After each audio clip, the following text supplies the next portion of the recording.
Top quality और consistent performance के लिए सिर्फ सिल्वर पंप्स। टॉप क्वालिटी और कंसिस्टेंट परफॉर्मेंस के लिए सिर्फ सिल्वर पंप्स, नाम याद रखना। महाराष्ट्रातून कर्नाटककडे जाणारी एसटी सेवा आज दुसऱ्या दिवशी देखील बंद ठेवण्यात आलेली आहे।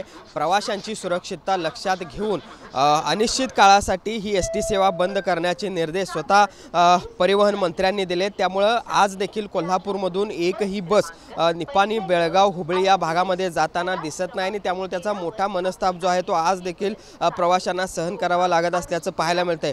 आपल्याला माहित आहे परवा रात्री कोल्हापूर आगारातील बस चालक भास्कर जाधव याला चित्रदुर्ग या ठिकाणी मारहाण करण्यात आलेली होती। त्याच्या तोंडाला काळं देखील फासण्यात आलेलं होतं आणि त्याचेच पडसाद आहेत ते उमटायला सुरुवात झाली। काल सकाळपासूनच कोल्हापूर विभागातून कर्नाटककडे जाणाऱ्या सगळ्या एसटी सेवा बंद करण्यात आलेल्या होत्या। त्याचबरोबर ठाकरे गटाने देखील काल कोल्हापूरमध्ये आंदोलन केलं। राज्यभरात अनेक ठिकाणी कर्नाटक सरकार विरोधात, त्याचबरोबर कन्नड रक्षक वेदिकेच्या कार्यकर्त्यांविरोधात आंदोलनं झाली आणि त्याचाच परिणाम म्हणून किंवा प्रवाशांची सुरक्षितता लक्षात घेऊन अजूनही ही सेवा बंद ठेवण्याच्या सूचना आहेत त्या परिवहन मंत्र्यांनी दिलेल्या आहेत। अनिश्चित काळासाठी ही एसटी सेवा बंद आहे ती राहणार आहे। त्यामुळे एकूणच हा भाषिक वाद एका बाजूला जरी असला तरी ह्या सगळ्या प्रकारामुळे याचा नाहक त्रास जो आहे तो मात्र प्रवाशांना बसत असल्याचं पाहायला मिळतंय। कोल्हापूरचा जर विचार केला तर कालपासूनच कोल्हापुरातील ही कर्नाटककडे जाणारी बस सेवा बंद आहे आणि त्यामुळे आज फारसे प्रवासी बेळगावकडे जाणारे किंवा कर्नाटककडे जाणारे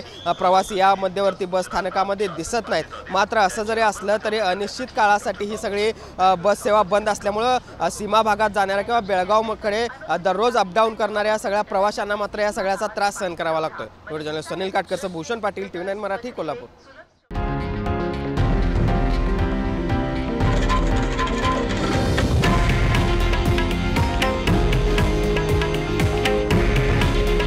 हे आहे देशातील नंबर 1 न्यूज नेटवर्क आणि आपण पाहत आहात TV9 मराठी।